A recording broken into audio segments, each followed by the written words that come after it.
সবাইকে স্বাগতম মোর আর এখন নয়া ভিডিওতে। তো আজকে মূলত আমরা শীত উপভোগ করার জন্য বাইরেছি, তো সেই জন্য আমরা একবারে বিকেল বার হয়েছি, কারণ ভালো করে জানি শীতটা উপভোগ করে পাই। আর বেশ কয়েকদিন ধরে ভালোই শীত পড়ছে, আর এই শীতের মধ্যে ঘুরতে ভালোই লাগে। তো যেহেতু আমরা ঘুরবার বাইরেছি, তো সেই জন্য আগে একটা জায়গা নির্ধারণ করা লাগবে, তো কোটে আমরা ঘুরবার জন্য। তো সবাই মিলে আমরা সিদ্ধান্ত নিলাম যে সাদুল্লাপুর উপজেলার মধ্যেই যে কোনো একটা জায়গা ঘুরবো। আর সাদুল্লাপুর ঘোরার জন্য তেমন কোনো বিনোদন পার্কও নাই। তো তারপরে মনে পড়লো ওটিখানে একটা রেস্তোরাঁ আছে, আর ওই রেস্তোরাঁতে গেলে খাওয়া দাওয়া হবে আর ঘোরাও হবে। তো যেই কথা সেই কাজ, আমরা সবাই সাদুল্লাপুর উদ্দেশ্যে রওনা দিন। আর আজকে আমরা সাদুল্লাপুর যাচ্ছি মূলত গাইবান্ধা মৎস্য ভবনের পাশ দিয়ে একটা রাস্তা গেছে, তো ওই রাস্তা ধরেই আমরা যাচ্ছি আজকে সাদুল্লাপুর। আর এই রাস্তাটা দেখতে অনেক সুন্দর আর নিরিবিলিও, তেমন একটা মানুষজন নাই। তো তারপর 3-4 খান মোচরের এপাক ওপাক কাটাকাটি করে আমরা সাদুল্লাপুর রোডে উঠলাম। তো রোডও দুটাই মুয়ানা মোর ভিডিও করে থুনু স্মৃতি হিসাবে। তো তারপর ভিডিও টিডিও শেষে অল্পিয়ানা যাইতেই গাইবান্ধা সদর উপজেলা মডেল মসজিদ বার হলো। আর সুন্দর সুন্দর মসজিদ দেখলে অটোমেটিক মনের মধ্যে একটা অন্যরকম একটা প্রশান্তি চলে আসে। আর আমরা সেই কাঙ্ক্ষিত জায়গাতে আসেও গেছি, আর এই দেখো সেই হচ্ছে আমার কাঙ্ক্ষিত জায়গা। আর সেই রাস্তার পাশেই দেখি বড় করে সাইনবোর্ড লেখা আমাদের রেস্তোরাঁ। তো তারপর আমরা দেরি না করে সরাসরি একবার রেস্তোরাঁর মধ্যেই ঢুকে গেল। তো তারপর রেস্তোরাঁর মধ্যে ঢুকেই প্রথমেই দেখি এখন আলাদা রিঙার চেরাক। তো যাই হোক, এখন পরে ঘষাঘষি করে দেখবো অনেক কিছু বার হয় নাকি এর মধ্যে থেকে।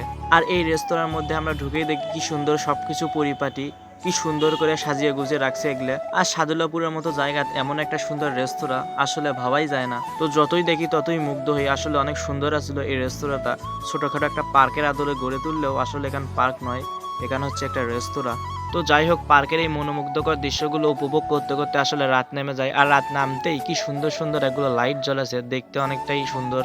তো যাই হোক, পার্কত আসার পর থেকেই আমরা ভিডিও করা শুরু করে দিছি। তো অনেকক্ষণ দাঁড়িয়ে থেকে আসলে পা ব্যথা ধরে গেছে। সামনে একটা ঘর, তো এই ঘরত আমরা বসবো। আর এই প্রত্যেকটা ঘরতেই সুন্দর সুন্দর নাম দিছে। আর এই দেখো, এটির নাম দক্ষিণা হাওয়া। তো ওই পাশের ঘরটা হচ্ছে ছোট ছোলগুলোর জন্য। তো মুয়ে আনা যায় ছোট ছোলের ফিল নেওয়ার চেষ্টা করবো ঢুলু খায়া। আর ওই ঢুলঙ্গি ঢুলু খাচ্ছম, আর রাতের বেলা সেই মনোমুগ্ধকর দৃশ্যগুলো উপভোগ করার চেষ্টা করবো। আর তোমারও একটা জিনিস দেখাতে আসলে ভুলেই গেছম। আর এই রেস্তোরাঁ ছোটখাটো এখন সুইমিং পুল আছে, যদিও এই সুইমিং পুলত গোসল করবে দেয় না। অ্যাকুরিয়ামের মধ্যে আমরা মূলত যে মাছগুলো দেখি, তো সেই মাছগুলো আসলে এই সুইমিং পুলে ছাড়ে দেওয়া থাকে সবসময়ের জন্য। তো আজকে আমরা আসে সেই মাছগুলো দেখতে পাইনি। তো তার কারণ হচ্ছে এই সুইমিং পুল খান আমরা আজকে পরিষ্কার করিচ্ছে। তো ওই দেখো সামনের দিকে তাকিয়ে আমরা সুইমিং পুল খান পরিষ্কার করিচ্ছে। তো যাই হোক, নিচে অনেকক্ষণ থাকার পর টক টক করে আমি সিঁড়ি দিয়ে উপরের দিকে আসনু। খালি নিচেই নাই, ওপরেও কি সুন্দর সুন্দর তারা ঘর বানিয়ে রাখছে। তো উপরের ঘরগুলো আসলে অনেক সাজসজ্জ করে লাইটিং টাইটিং দিয়ে সুন্দর করে তুলছে। আর এই উপরে আসার কারণ হচ্ছে এই জায়গাটা না কিছু খাওয়া দাওয়া করা লাগবে। তো যাই হোক, এই জায়গাতে এসে বসেই টিস্যুর বক্স হাত দিতে এখন এখন টিস্যু নাই। যাই হোক, এই খুপড়ি খুপড়ি ঘরগুলো টোনাটনি ঘরের জন্য এক্সট্রা ক্লাস করার জন্য ভালো হবে, বিশেষ করে ছুটির দিনগুলো। তো যাই হোক, খাওয়া দাওয়া শেষ, আজকের ভিডিও এ পর্যন্তই। তোমরা যারা মনোযোগ সহিত ভিডিও দেখলে তোমারও মেলা মেলা ধন্যবাদ। ফির দেখা হবে অন্য কোনো ভিডিও।